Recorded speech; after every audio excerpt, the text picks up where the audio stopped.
Halo gengs, selamat datang di Zona Donghua Channel. Kali ini Mimin akan membahas spoiler Soulland 2. Buat kalian yang baru join, jangan lupa like, comment, dan subscribe, dan nyalakan notifikasinya agar kalian selalu update konten-konten terbaru dari Mimin tentunya. Oke, nggak usah lama-lama, langsung aja kita ke spoilernya. Let's go! Huo Yuhao berkata, memasuki kekaisaran matahari bulan tidaklah sulit, tetapi ada alat jiwa pengintai udara dan super tinggi di mana-mana di dalam wilayah kekaisaran matahari bulan. Setelah pertemuan kita sebelumnya, kekaisaran matahari bulan telah bekerja keras mengembangkan alat jiwa pengintai udara berbasis darat mereka. Oleh karena itu, agar kita sebisa mungkin tidak ketahuan setelah memasuki wilayah kekaisaran matahari bulan, kupikir cara terbaik adalah berjalan kaki. Alat jiwa pengintai udara tidak boleh memiliki detektor osilasi atau termal, jadi selama kita menghindari kota-kota besar, kita seharusnya tidak kesulitan mencapai kota Radiant dengan aman. Kita akan berpencar setelah mencapai kota Radiant, dan kita akan menyamar sebelum dia menyelinap masuk ke kota Radiant. Itu juga seharusnya tidak sulit. Tapi, dia berhenti sejenak. Adipati Harimau Putih bertanya, tapi apa? Huo Yuhao melanjutkan, jika kita ingin mencapai kota Radiant tanpa meninggalkan jejak sama sekali. Kuharap semua orang bisa mendengarkan perintahku di sepanjang jalan, setidaknya sebelum kita mencapai kota Radiant. Itulah satu-satunya cara bagiku untuk memastikan bahwa aku bisa membawa semua orang ke lokasi yang tepat. Dengarkan perintahmu, anak kecil. Berapa umurmu? Tanya salah satu Douluo bergelar dari Kekaisaran Dowling dengan nada meremehkan. Duke Macan Putih mengerutkan kening dan hendak mengatakan sesuatu ketika Sateret Star Douluo dari Kekaisaran Bintang Luo merendahkan suaranya dan berkata, kita akan mendengarkan siapapun yang lebih baik. Kita akui bahwa Yuhao lebih baik daripada kita dalam hal penyembunyian dan infiltrasi, dan aku setuju dia memimpin kita ke kota Radiant. Dan aku akan mendengarkan perintahnya. Para Douluo bergelar dari Kekaisaran Bintang Luo mengangguk satu demi satu dan menyatakan persetujuan mereka. Mata matahari surgawi Douluo menyipit. Seberapa percaya diri kau, nak? Huo Yuhao tersenyum tipis. Ia tampak sama sekali tidak terpengaruh oleh keraguan yang diproyeksikan oleh gelar Douluo dari Kekaisaran Dowling kepadanya. Jika semua orang bersedia mendengarkan perintahku selama proses ini, maka aku cukup yakin. Tentu saja, aku tidak meminta kalian untuk melakukan apapun. Aku hanya berharap kalian semua akan bergerak sesuai dengan deteksi spiritualku saat kita menjalankan misi, sehingga kita dapat menghindari meninggalkan jejak. Matahari surgawi, Douluo, tertawa dan menoleh ke arah Dubusi. Saudara Du, anak-anak muda zaman sekarang sungguh mengesankan. Setidaknya, mereka jauh lebih percaya diri daripada kita dulu. Saya setuju, kata Dubusi dingin. Wajah Heavenly Sun Douluo membeku. Dubusi benar-benar setuju. Dia memang arogan dan angkuh, tapi dia rela membiarkan si kecil ini memimpin operasinya. Dubusi mengangguk ke arah Huo Yuhao dan berkata, karena kita akan berjalan kaki, waktu sangatlah penting. Kita akan berangkat besok pagi. Huo Yuhao mengangguk dan mengakui. Baiklah, Sang Douluo bergelar kembali ke tenda masing-masing untuk beristirahat. Sedangkan Adipati Harimau Putih meminta agar Huo Yuhao dan Tang Wutong tetap tinggal karena ia ingin mengadakan makan malam penyambutan untuk mereka. Sepiring makanan yang dianggap tidak terlalu mewah tersaji di tenda komandan. Ada daging dan nasi, tetapi tidak ada alkohol. Duke Harimau Putih telah melarang alkohol di kampnya. Dan ia memberi contoh nyata. Yuhao, selamat datang kembali di pegunungan Mingdou. Izinkan aku menggunakan teh sebagai pengganti anggur dan bersulang untukmu. Duke Macan Putih mengangkat cangkir tehnya untuk mengungkapkan perasaannya kepada Huo Yuhao. Huo Yuhao menyentuh cangkir teh Duke Harimau Putih dengan lembut menggunakan cangkirnya sendiri dan berkata dengan lugas, "Anda terlalu sopan." Duke Huo Yuhao akhirnya merasa lebih rileks setelah berinteraksi dengan Duke Harimau Putih. Ia menatap pria itu, yang jelas tampak jauh lebih lelah daripada sebelumnya. Dan ia menyadari tanpa daya bahwa kebenciannya terhadap pria ini tampaknya semakin memudar. "Kau sudah bepergian jauh, dan kau pasti lapar. Cepatlah makan." Duke Harimau Putih tertawa saat berbicara. Putri Jiu Jiu dan Dai Yueheng menemani mereka makan malam. Dai Luoli tampaknya tidak pantas duduk di meja ini karena statusnya di militer. Dai Yueheng duduk berhadapan dengan Huo Yuhao, dan tatapan rumit sesekali muncul di matanya. Ia sudah menjadi seorang soldo Luo 8 cincin, dan dalam hal kultivasi, ia bahkan lebih unggul daripada Duke Macan Putih saat mereka seusia. Namun, keunggulannya tampak tak berarti apa-apa di hadapan Huo Yuhao. Huo Yuhao 7 tahun lebih muda darinya. Tetapi ia telah membangun reputasi gemilang di dunia para master jiwa. Hal itu terutama berlaku untuk Pagoda Roh, yang telah berkembang pesat selama beberapa tahun terakhir. Kekaisaran Bintang Luo memiliki cabang Pagoda Roh mereka sendiri, dan semua master jiwa pasti bangga bisa mendapatkan roh untuk diri mereka sendiri. Status organisasi di dunia master jiwa secara alami meningkat seiring bertambahnya peringkat, dan pengaruh mereka meningkat dan meluas dengan kecepatan yang luar biasa. Dan Huo Yuhao muda, yang berdiri tepat di hadapannya, dapat dianggap sebagai pendiri Pagoda Roh. Putri Jiu Jiu juga menatap Huo Yuhao, dengan warna-warna aneh berkelebat di mata indahnya. Huo Yuhao memberinya perasaan yang berbeda setiap kali mereka bertemu. Misalnya, apa yang ia rasakan terhadapnya saat ini adalah kedalaman yang tak terukur. Ya, ia bahkan tidak tahu tingkat kultivasi apa yang telah dicapainya.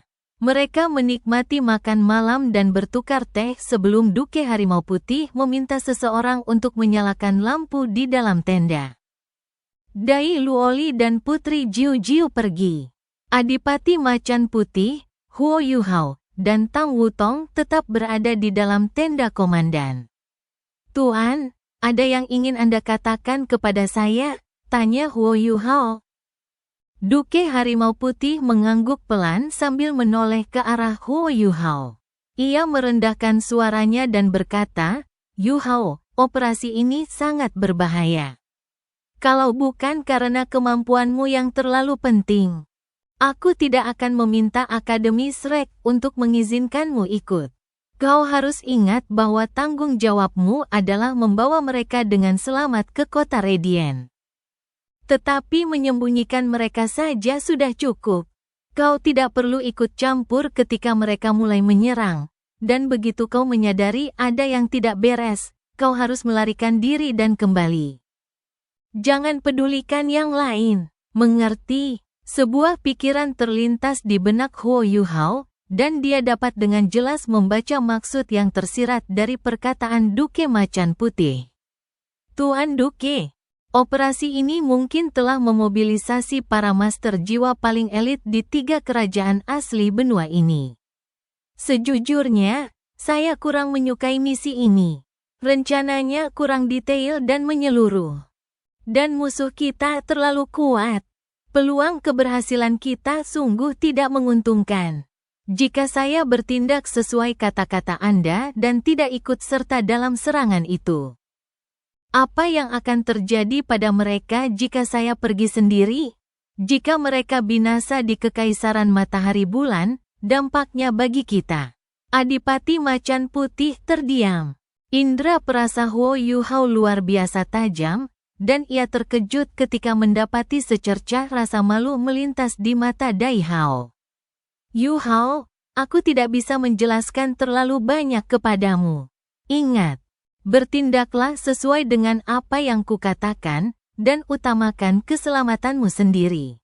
Ekspresi Huo Yuhao berangsur-angsur menjadi serius saat ia mendengarkan kata-kata Duke.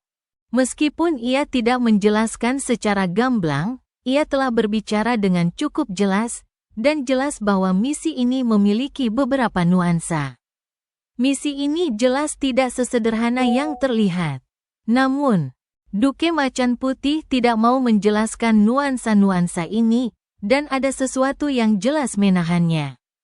Baiklah, aku mengerti. Huo Yuhao tidak bertanya lebih jauh. Meskipun dia tidak banyak berinteraksi dengan Duke Macan Putih, mereka tetaplah saudara kandung. Bahkan dia sendiri tidak menyangka akan secara tidak sadar mempercayai ayahnya. Meskipun mereka tidak pernah mengaku sebagai ayah dan anak. Duke Macan Putih mengangguk dengan serius dan berkata, "Silakan bertindak sesuai dengan apa yang kukatakan." Ingat itu, ya. Huo Yuhao dan Tang Wutong diatur untuk tinggal di tenda di puncak gunung, dan masing-masing diberi satu kamar. Namun, tentu saja, mereka memilih untuk tidur bersama. Tang Wutong menutup pintu sambil merendahkan suaranya dan berkata, "Sepertinya ada banyak masalah dengan operasi ini. Adipati Harimau Putih sedang mencoba memperingatkanmu." Dia bisa melihat tatapan mata Huo Yuhao yang agak aneh. Orang lain tidak tahu tentang hubungannya dengan Adipati Harimau Putih. Tetapi bagaimana mungkin dia tidak tahu? Dilihat dari emosinya, permusuhannya terhadap Adipati Harimau Putih tampaknya tidak sekuat sebelumnya. Ini fantastis dari sudut pandang Tang Wutong. Karena bagaimanapun juga, mereka adalah ayah dan anak.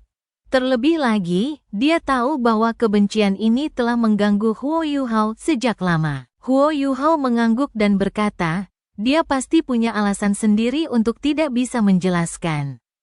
Kurasa tidak akan ada masalah di bagian pertama misi ini. Tapi sulit untuk mengatakan seperti apa situasinya setelah memasuki kota Radiant. Pada akhirnya, tugas kita adalah membawa para titled Douluo itu ke kota Radiant. Dan apapun yang mereka lakukan tidak ada hubungannya dengan kita selama kita menyelesaikan tugas kita. Apa yang Duke Macan Putih coba katakan kepadaku memang persis seperti itu. Dan itulah sebabnya dia terus mengingatkanku berulang kali. Tang Wutong memperhatikan Huo Yuhao yang tampak sedang merenung. Ia bertanya dengan nada menyelidik. Dia sepertinya sangat mengkhawatirkanmu. Huo Yuhao meliriknya.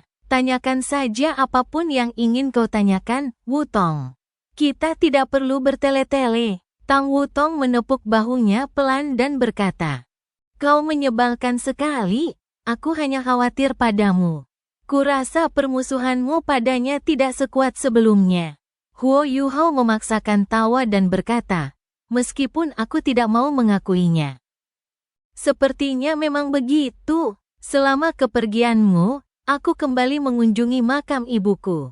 Makam itu telah diperbaiki dan direnovasi, dan dialah yang seharusnya bertanggung jawab. Setelah itu, ketika kami bertempur di Kekaisaran Bintang Luo, kami berinteraksi lebih banyak. Aku juga terpengaruh, dan itu tak terelakkan. Tapi aku harus membalaskan dendam ibuku." Tang Wutong mengangguk tanpa suara dan berkata, "Mari kita bicarakan itu setelah semuanya selesai. Apapun target misi mereka, tujuan akhir mereka tetap sama. Memberikan pukulan sekuat tenaga kepada Kekaisaran Matahari Bulan agar invasi mereka dapat ditunda.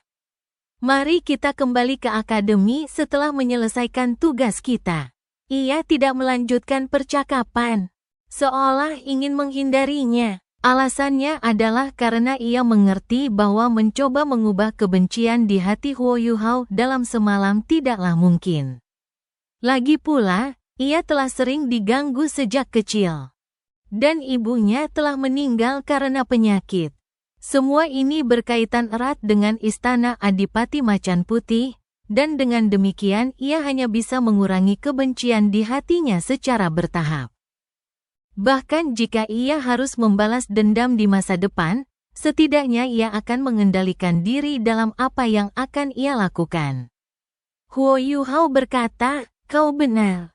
Apapun target mereka dalam operasi ini, tujuan akhir mereka tetap sama. Kita hanya perlu melakukan apa yang harus kita lakukan. Hanya ada satu orang yang ingin kulindungi, dan itu kau. Tang Wutong terkikik. Aku seorang titled Dou Luo. Jadi kita lihat saja siapa yang harus melindungi siapa. Huo Yuhao tertawa dan berkata, kamu juga bisa melindungiku. Ayo, lindungi aku. Cepat. Ia membuka tangannya ke arah Tang Wutong sambil berbicara. Tang Wutong tertawa sambil menghindar. Apa kau lupa betapa sakitnya itu? Huo Yuhao langsung memasang wajah muram. Sayang, kamu harus minta ayahmu datang saat kita pulang nanti dan melepas segelnya. Kalau tidak, aku bisa gila. Tang Wutong terkikik. Kurasa begini saja sudah cukup enak. Kau hanya akan merasakan sedikit saja. Bukankah selalu menyenangkan punya sesuatu untuk dinantikan? Huo Yuhao memasang wajah sedih dan berkata, kamu cantik. Aku terlalu tertekan. Tang Wutong tersipu ketika berkata, cepatlah berkultivasi. Yang kau tahu hanyalah bicara omong kosong. Dua orang duduk berhadapan di sebuah tenda tak jauh dari mereka. Mereka adalah Bodi Dou Luo, Du Buxi, dan Heavenly Sun Dou Luo. Saudara Du, apakah kita benar-benar akan mendengarkan perintah anak kecil itu sepanjang jalan? Tanya Dewa Matahari Surgawi kepada Du Buxi dengan sedikit nada tidak senang. Du Buxi mengangguk dan berkata, jangan remehkan anak kecil itu, Matahari Surgawi. Dia sudah mengejutkanku lebih dari sekali, dan dia memiliki jiwa bela diri tipe spiritual. Dia memiliki kemampuan yang sangat unik dalam hal penyembunyian. Operasi kita akan segera dimulai. Apa kau sedikit gugup? Kalau tidak, kenapa kau begitu gugup? Tian Sun Dou Luo menghela napas dan berkata, mustahil aku tidak gugup sedikit pun. Melihat situasi kekaisaran jiwa surgawi, aku benar-benar khawatir dengan kekaisaran Douling. Kekuatan nasional kekaisaran Douling lebih rendah daripada kekaisaran jiwa surgawi. Begitu perang dimulai lagi, jika kekaisaran jiwa surgawi tidak dapat menahan musuh kita, kita juga akan jatuh. Oleh karena itu, operasi kita harus dilakukan. Namun, aku tidak percaya pada pemuda yang baru berusia sedikit di atas 20 tahun itu. Dia terlalu muda. Jika kita ketahuan bahkan sebelum kita memasuki kota Radiant, maka kita tidak akan punya peluang sama sekali. Du Buxi berkata dengan jelas, itulah sebabnya aku bilang kau gugup. Apa kau tidak memperhatikan aura anak muda itu? Bisakah kau tahu tingkat kultivasinya? Heavenly Sun Dou Luo terkejut sesaat. Dia mungkin memiliki sekitar 7 cincin jiwa. Aku merasakan gelombang kekuatan jiwa mereka sebelumnya. Dan keduanya memiliki sekitar 7 cincin jiwa. Bodi Dou Luo, Du Buxi, menggelengkan kepalanya dan berkata, tidak. Kau akan menyadari setelah mengamati lebih dekat bahwa kekuatan mereka yang sebenarnya sangat berbeda dengan yang terlihat di permukaan. Gelombang kekuatan jiwa mereka yang seperti master jiwa 7 cincin itu palsu. Kekuatan spiritual anak itu sangat kuat, dan bahkan aku hampir tertipu. Namun, setelah mengamati lebih dekat, aku menyadari bahwa kekuatan spiritualnya dalam dan luas seperti lautan. Aku tidak tahu apa kultivasinya yang sebenarnya.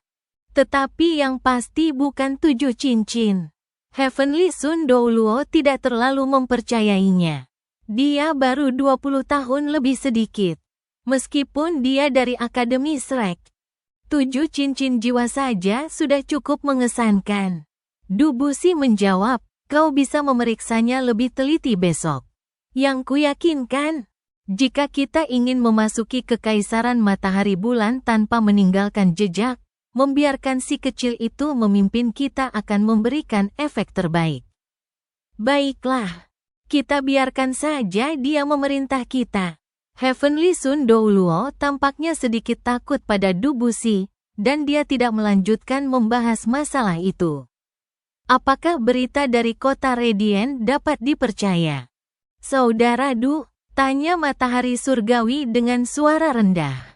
Du Buxi mengangguk dan berkata, kami sudah mengonfirmasi informasi kami. Mereka adalah murid elitku. Dan seharusnya tidak ada masalah dengan informasi mereka. Setelah kalian berhasil, kalian harus segera melarikan diri.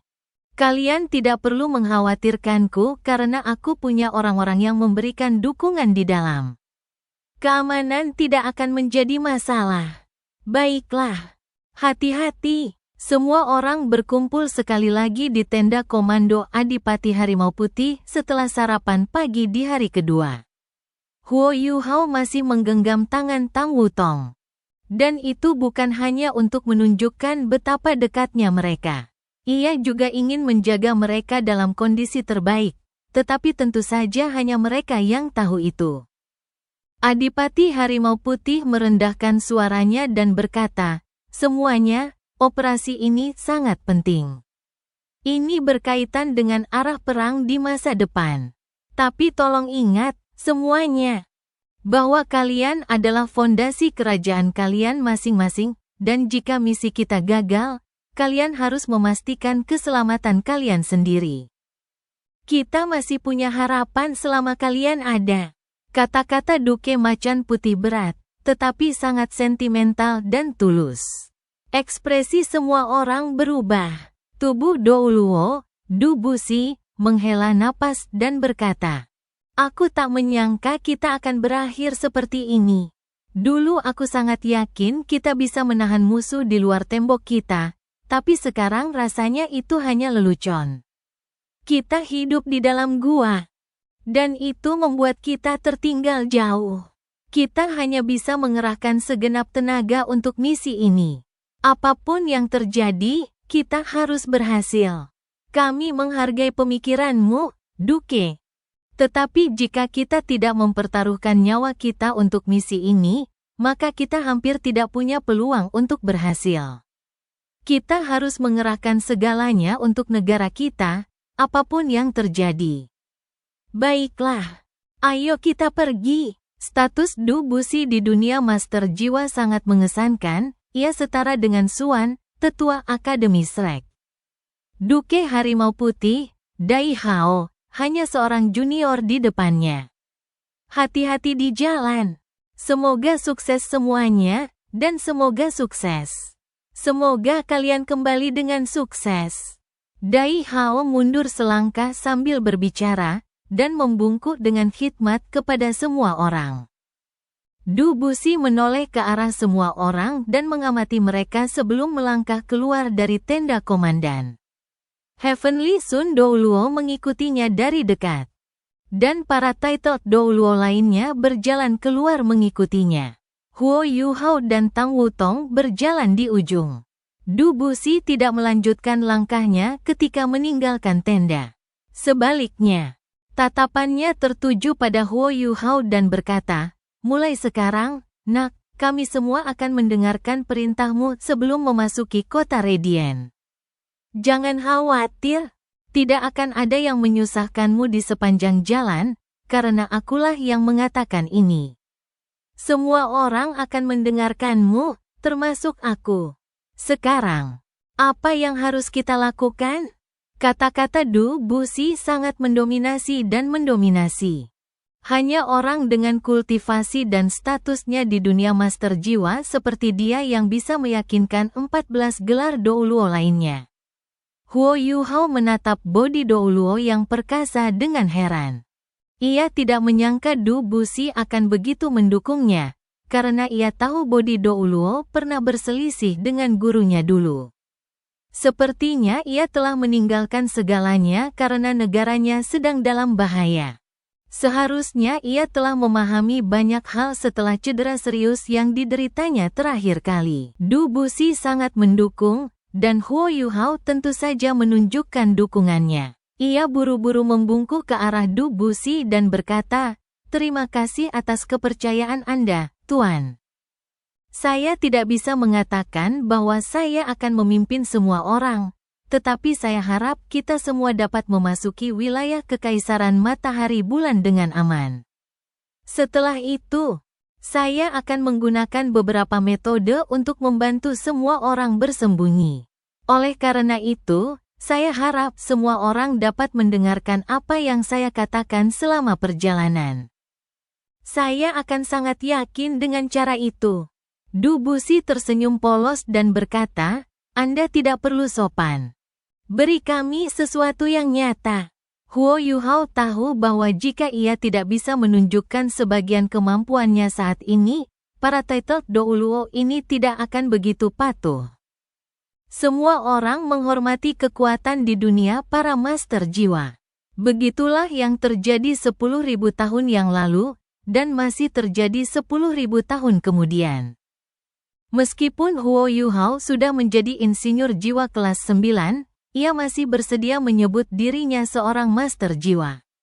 Mungkin itu karena ia berasal dari Akademi Shrek sebagai seorang master jiwa. Mata Huo Yuhao berbinar, cahaya keemasan samar-samar berkelebat di dasar matanya, sementara gelombang spiritual lembut terpancar tanpa suara. Gelombang spiritual ini menyelimuti ke-16 gelar Douluo, termasuk Tang Wutong. Tak satu pun dari Douluo bergelar ini mendeteksi kekuatan spiritualnya. Dan baru ketika Huo Yuhao membagikan deteksi spiritualnya dan memasuki dunia spiritual mereka, mereka menyadari apa yang tengah terjadi. Setiap orang dari gelar Douluo dari 3 kerajaan asli, termasuk Du Buxi, mengubah ekspresi mereka di saat berikutnya. Ketika mereka menyadari bahwa kekuatan spiritual telah memasuki dunia spiritual mereka sendiri, mereka mencoba melawannya. Lautan spiritual seorang master jiwa adalah inti kendali mereka atas jiwa mereka sendiri. Bagaimana mungkin mereka membiarkan seseorang masuk begitu saja? Hanya titled Douluo dari Star Luo Empire yang pernah mengalami deteksi spiritual Huo Yuhao sebelumnya, tidak memberikan perlawanan sama sekali. Namun, entah mereka melawan atau tidak, itu tidak penting. Karena deteksi spiritual Huo Yuhao menyelesaikan fusi dengan sangat mudah. Itu juga berarti perlawanan itu sia-sia. Deteksi spiritual bagaikan kain kasa besar. Dan seluruh kekuatan spiritual titled Douluo bagaikan air yang mengalir deras melalui kain kasa tersebut. Semua kekuatan spiritual itu tak mampu menghentikannya bergerak maju. Bahkan para titled Douluo dari Kekaisaran Bintang Luo, yang relatif lebih akrab dengan Huo Yuhao, tidak menganggap deteksi spiritualnya begitu ajaib. Huo Yuhao hanya perlu menghubungkan kekuatan spiritual mereka secara langsung, dan mereka tidak perlu melakukan apapun. Dunia di sekitar mereka seketika menjadi 3 dimensi. Dan gambar 3 dimensi dari 360 derajat di sekitar mereka langsung muncul di benak para titled Douluo. Mereka merasa seperti memiliki mata yang melihat ke bawah dari langit. Dan segalanya menjadi jauh lebih jelas. Heavenly Sun Douluo dan para master jiwa lainnya dari Kekaisaran Dowling sama sekali tidak mengenal Huo Yuhao. Dan saat mereka merasakan betapa mistisnya deteksi spiritual milik Huo Yuhao, raut wajah keheranan muncul di wajah mereka. Yang membuat mereka semakin terkejut datang setelahnya. Gambar 3 dimensi dengan sudut 360 derajat di sekitar mereka langsung melebar setelah terhubung, dan mulai membentuk jaring menuju kejauhan. Semua orang hanya berdiri di tempat mereka. Tetapi pandangan mereka mulai meluas hingga jauh, dan tak lama kemudian, bentangan pegunungan Mingdou yang luas pun terlihat. Tubuh Douluo, Du Buxi menoleh ke arah Huo Yuhao. Kilatan cahaya aneh berkelebat di matanya. Kekuatan spiritual yang luar biasa. Apa matamu sudah terbangun untuk kedua kalinya, nak? Huo Yuhao tertegun sejenak. Lalu menggelengkan kepalanya dan berkata, aku tidak tahu apakah mataku sudah terbangun untuk kedua kalinya, tapi jiwa bela diriku sudah bermutasi sebelumnya. Du Buxi menghela napas dan berkata, sayang sekali, seandainya kita bertemu lebih awal. Aku pasti bersedia menjadikanmu murid terakhirku agar orang Muen itu tidak mudah. Huo Yuhao sedikit mengernyit ketika mendengar Du Buxi menyapa gurunya dengan hormat. Du Buxi sangat tajam dan langsung melihat ketidaksenangan di matanya. Ia tersenyum polos dan berkata, kau tidak perlu bersedih. Bahkan jika Muen masih hidup, aku masih bisa memanggilnya seperti itu. Kakakku tidak akan mati jika bukan karena dia. Secercah samar emosi yang dalam dan mendalam tampak di matanya.